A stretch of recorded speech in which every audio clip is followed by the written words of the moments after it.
Bonjour à tous et bonjour à toutes. J'espère que vous allez bien. Il y a une phrase qui revient souvent dans la vie quotidienne, dans le monde, et même dans certains milieux chrétiens aussi, certains qui cherchent de se consoler et qui disent on ira tous au paradis. Qu'on soit béni, qu'on soit maudit, qu'on soit bon ou mauvais, mais on ira tous au paradis.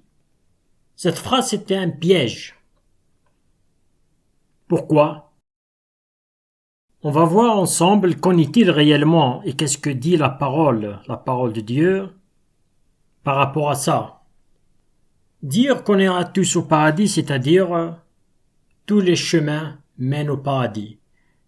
Qu'on soit bon, qu'on soit mauvais, qu'on soit croyant, qu'on ne le soit pas. C'est-à-dire ça remet en cause un peu la justice de Dieu. C'est-à-dire Dieu n'est pas juste dans tout ce qu'il fait. Qu'on l'obéit ou qu'on ne l'obéit pas, l'important c'est qu'on ira tous au paradis. Ceux qui disent ça, c'est des personnes, avant tout, qui ne connaissent pas c'est quoi le paradis. C'est juste parce que ça rime. Ils veulent dire par là, c'est qu'après la mort, il n'y a rien. Mais, qu'en est-il réellement par rapport à ça? Il faut savoir que nous avons un Dieu puissant, un Dieu créateur. C'est un Dieu qui est juste. Et la parole de Dieu dit que ils ont tous péché et le salaire du péché c'est la mort.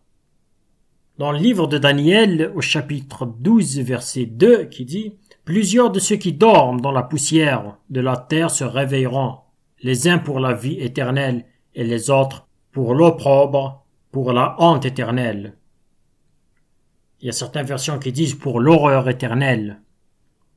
C'est-à-dire, il n'y a pas un seul chemin, ou bien tous les chemins mènent vers un seul endroit.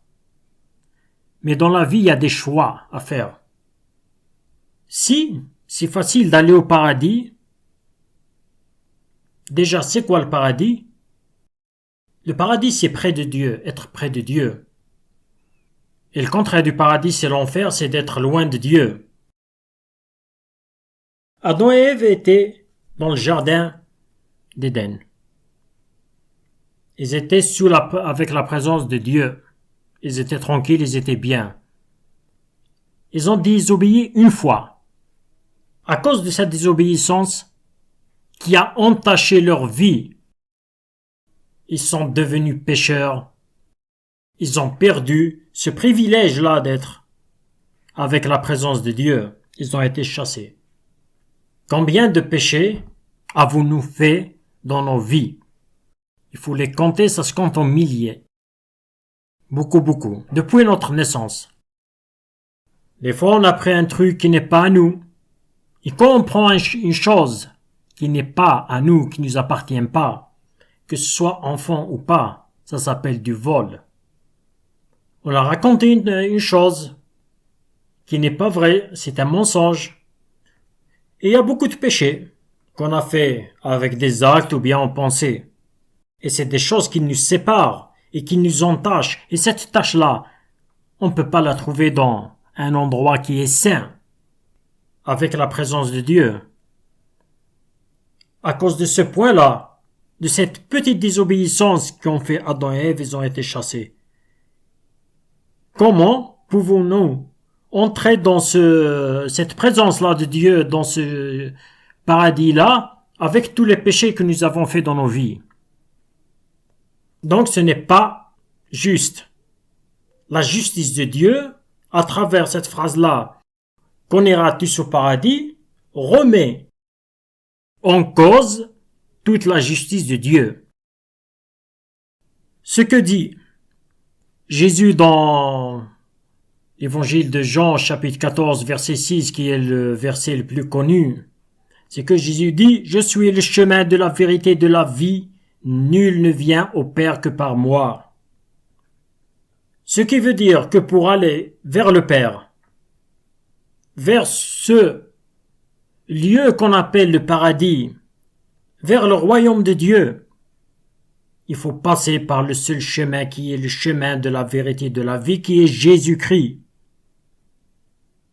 qui est venu dans ce monde-là pour nous racheter. Parce que il y a eu deux choses qui se sont passées sur la croix du Calvaire. Quand Jésus a été crucifié, il y a deux choses qui se sont manifestées. La première, c'est la justice de Dieu, parce qu'il faut qu'une personne soit crucifiée pour le rachat des péchés de ceux qui étaient condamnés à la mort éternelle. Il faut que quelqu'un paye.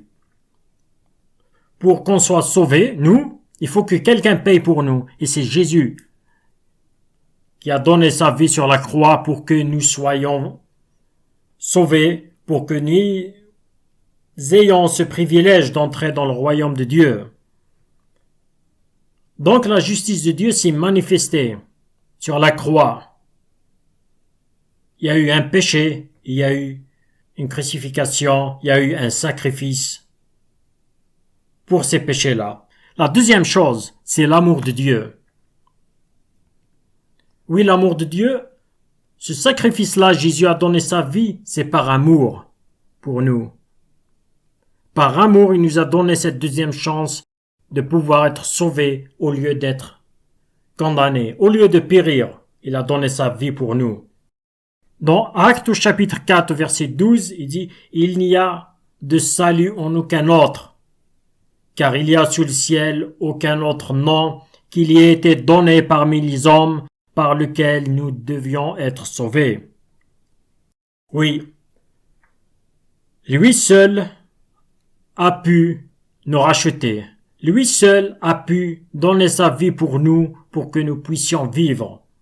Parce que nous, si on veut payer notre péché, il faut mourir.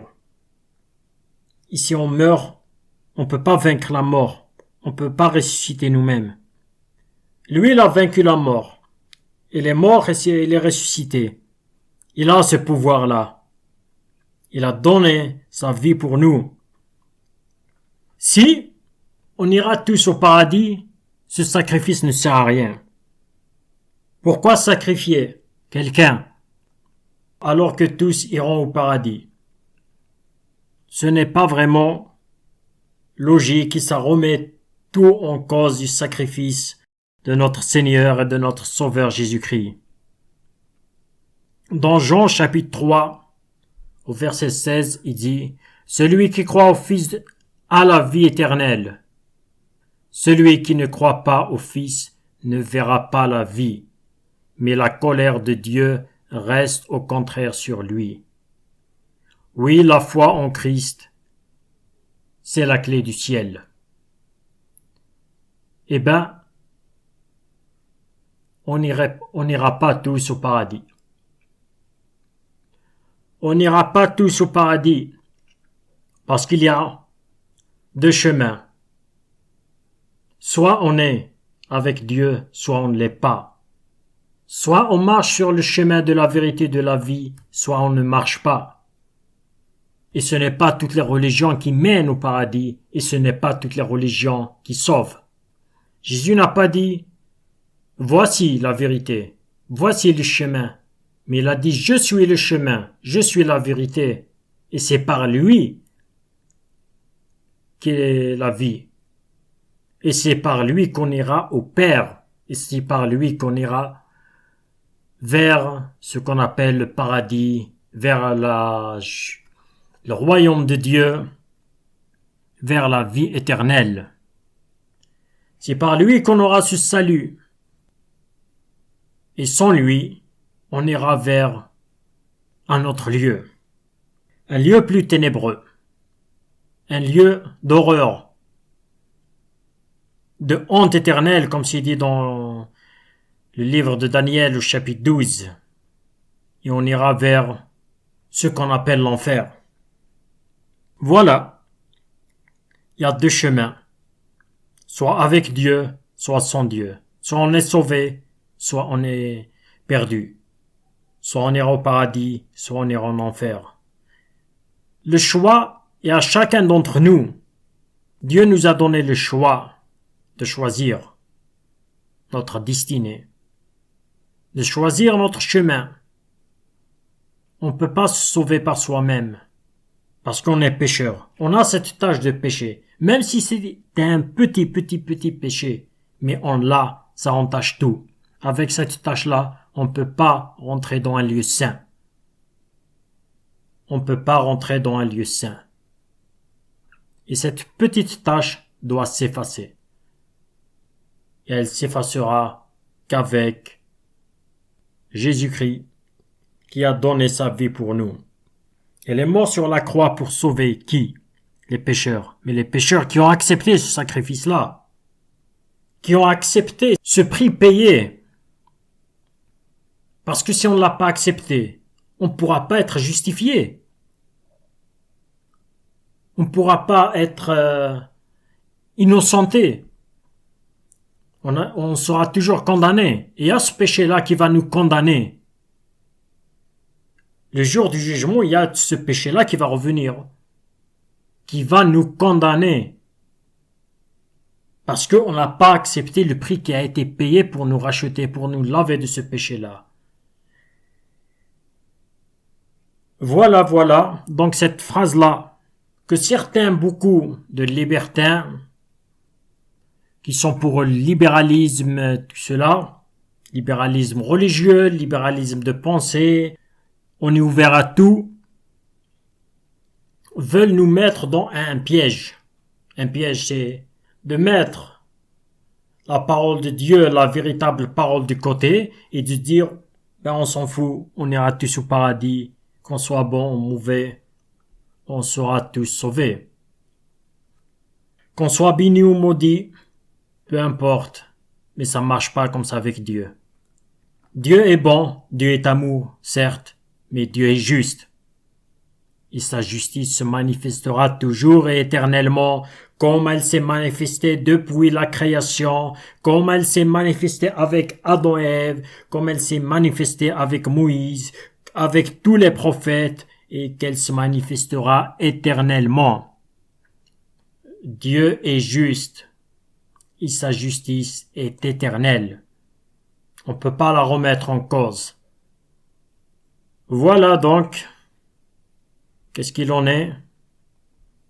La parole de Dieu est éternelle, comme elle l'était hier, et aujourd'hui elle sera éternellement, et Dieu est toujours le même qui s'est manifesté avec tous les prophètes, et c'est lui qui est aujourd'hui. Donc chacun doit faire un choix pour être sauvé. Soit suivre le chemin de la vérité de la vie qui est le chemin de Jésus-Christ, accepter le sacrifice de la croix, soit le rejeter et suivre d'autres chemins qui mèneront à la perdition. Soit on choisit la vie éternelle, soit on choisit la mort éternelle. Le choix, c'est à chacun d'entre vous. Ce n'est pas Dieu qui vous l'imposera. Il n'impose rien. Il nous donne le choix. Il nous a donné cette intelligence pour choisir. Voilà donc qu'est-ce que j'ai à dire aujourd'hui par rapport à ce sujet-là, à ce point-là. Je vous souhaite beaucoup de bénédictions. Que Dieu vous bénisse, que Dieu vous renouvelle, que Dieu soit avec vous à tout moment, que Dieu se révèle à chaque instant dans vos vies et qu'il vous remplisse de son Saint-Esprit pour que vous soyez des enfants fidèles, des enfants qui marcheront avec lui quotidiennement et qui remettront tous leurs soucis, tous leurs problèmes entre les mains de Dieu. Que Dieu vous bénisse. Gloire à Dieu et à bientôt.